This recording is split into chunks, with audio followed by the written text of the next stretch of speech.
Hello everyone, I am Xerix Lord Sentinel, and welcome back to Century of Economy 2026. When we last left off, the Americans were taking off like a rocket, having cashed in 600 gold, with the English cursed in Spanish seemingly right behind them. Now, on to the action! El Dorado uses her hoist arm to build a trading port on Pride Rock. This completes the first half of the conditions outlined by Davy Jones to return La Monarca. In addition to spices, the trading port in Pride Rock will offer food and minerals.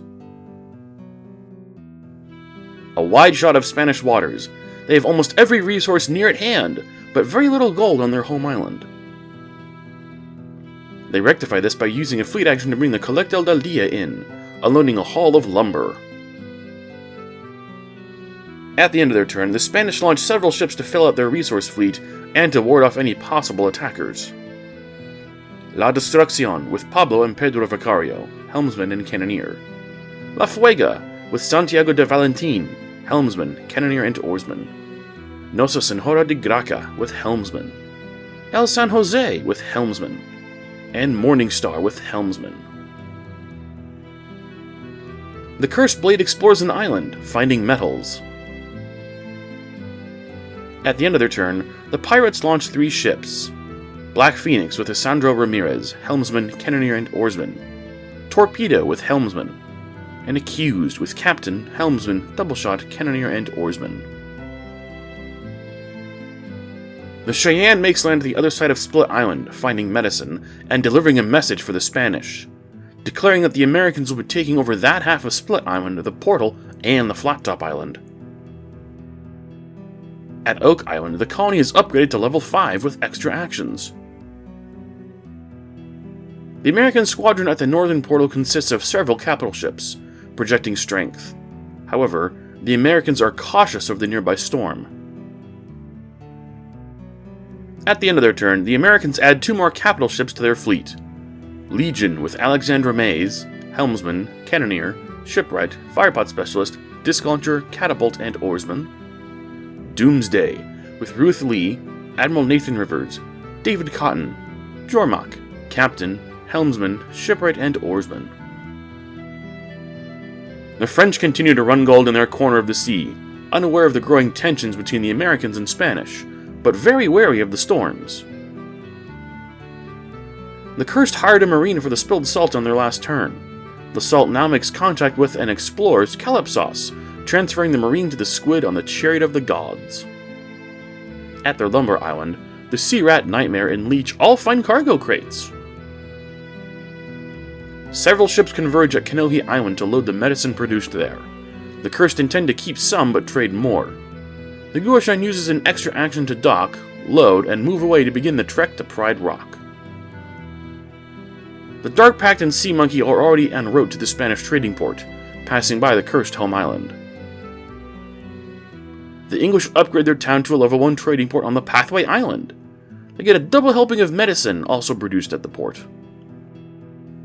Several ships crowd into the home island, delivering cargoes of food and minerals to fuel the English fleet. The Aberdeen Baron docks at the Minerals Island, loading a full cargo. While minerals and food have been valuable, the English would very much like for their value to go up at the next change.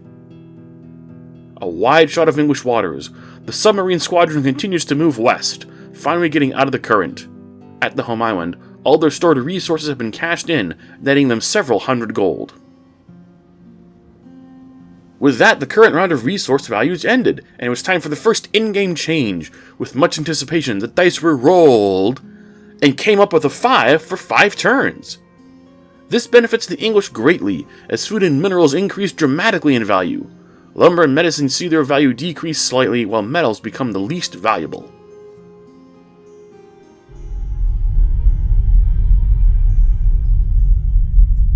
The ground began to shake. Slowly at first but building, as a low rumble turned into a massive roar and mighty explosion. Voyanui erupts! Fire rains down on the island. Lava flows from the mountain, covering the island and beach in a raging inferno. Every ship inside the bay was hit with a flaming debris, setting them alight and knocking down masts. Not even ships outside of the bay were safe. The explosion was so great that fireballs rained down as far away as the Cursed Lumber Island, felling masts and setting ships aflame. Making matters somewhat worse, the fires and lava burn away all of the coins on the island. Dozens of unique treasures and several hundred gold worth of silver all burn to a crisp. Among them, the 100 value coins the pirates had seen and coveted. Speaking of the pirates, they will likely suffer the most from this great disaster. The Knife's Edge, Victory, and La Louise were all inside of the bay when the mountain erupted and are consumed with fire masts. The Raven wasn't in the bay, but was still caught in the blast radius and is consumed with fire masts. The Revenge is down to her final mast and burning, while the Lacan too isn't much better off. Almost every ship around Smuggler's Fort was hit by the explosion, leaving the pirates reeling. The pirates were not the only ones hit by the explosion. Squawk, Nightmare, and the Sea Rat have taken heavy damage. Lava continues to pour out of the mountain, and fires spread as the dawn breaks over a nightmare scenario.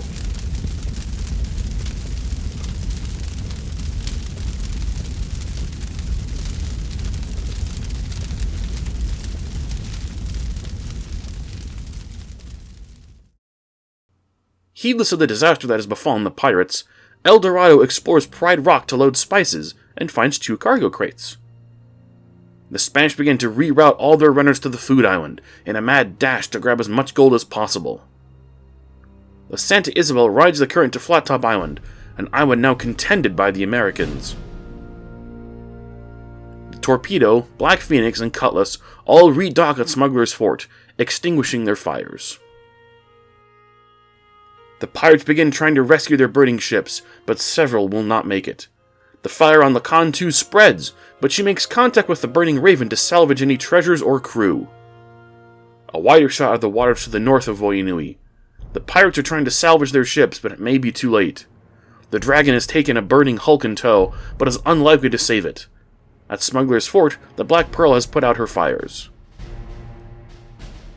Though she was still burning, the Revenge made a desperate move, sailing into Voyanui Bay to extract the treasure from the Knife's Edge. But alas, her final mast goes up in flames, bringing her to a halt in the middle of the bay and assuring her a fiery doom. At the end of their turn, La Louise, Victory, and Knife's Edge burn to the waterlines and sink below the waves. USS Lamon carries 2 important unique treasures for the Americans and makes her way for the Red Whirlpool. Using her hoist arm, the Frontier re-establishes a town at the Twin Island. The Americans are greatly pleased with the resource change, as they have food right next to them at Tutorial Island.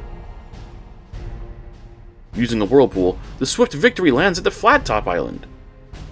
To ensure that she is not meddled with, the Americans send the Vengeance to escort her. In the Shallow Sea, the Carolina establishes a town on a metals island. Using her hoist arm yet again, the Frontier gives her port upgrade to the Harlequin, which docks and upgrades the town to a trading port at the Twin Island. The Lamon braves the strange whirlpool, and ends up in the sub-ocean, a dark, cold, and strange place. Using an extra action, the Frontier loads lumber and begins to move toward the home island, passing over the Red Whirlpool. At the end of their turn, the Americans launch several ships inside the lagoon and at Oak Island. Chesapeake with navigator, helmsman, oarsman. Lynx with navigator, helmsman, oarsman. President with Nicholas L. Jackson, helmsman and oarsman. USS Bellevue with Captain Stephen Rogers, helmsman and oarsman. USS Kentucky with Commodore Edward Preble, helmsman and oarsman. Sea Orchid with Anne Bethany, helmsman, oarsman. Milo Akuo with Admiral Christian Pike, helmsman and oarsman. And Constitution from Revolution with Commodore Kyle Reese, Diamond Nelson Turner, Ralph David, Wayne Nolan, helmsman, shipwright, and oarsman. The Americans also build Thompson's Island on the northern portal. The Cursed undertake rescue operations of their own. Unlike the pirates, they have a port nearby where fires can be extinguished. Here, the Nightmare takes the Sea Rat in tow. The Nightmare redocks, depositing the Sea Rat and extinguishing her fires. The Rat is given an action to repair one of her masts. Squawk sailed around the far side of the island to put out her fires and clear a sea lane for the Dark Pact and Sea Monkey, on their way to Pride Rock to trade with the Spanish. A wider shot of the waters around the cursed trading port. The Dark Pact has sailed through with the assistance of Kalos and is near the castle. The other Nightmare has docked in between the claws of Kalos to put out her fires and begin repairing on her next turn. At the end of their turn, the Cursed launch a single ship at the trading port. Boneyard, with Wraith from Savage Shores and Anux Moon. They also purchased town and trading port upgrades, along with 3 infantry units. HMS Bath places a town upgrade on the Hidden Cove Island. Behind her, the Barretto Jr. makes land, loading food.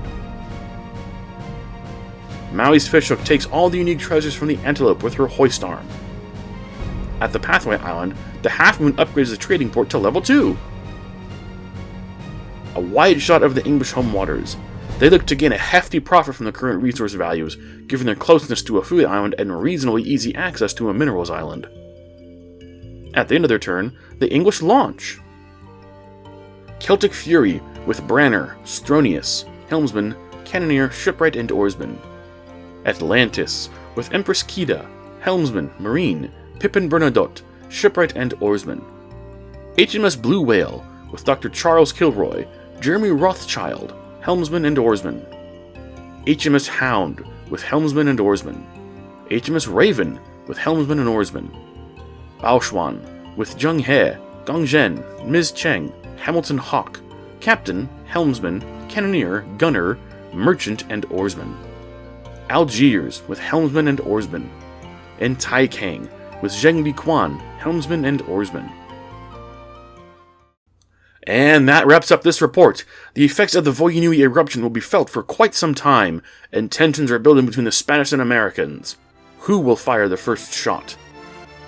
If you want to see what happens next, make sure you're subscribed. If you liked what you saw, hit that like button. Thanks for watching, and I'll see you all next time.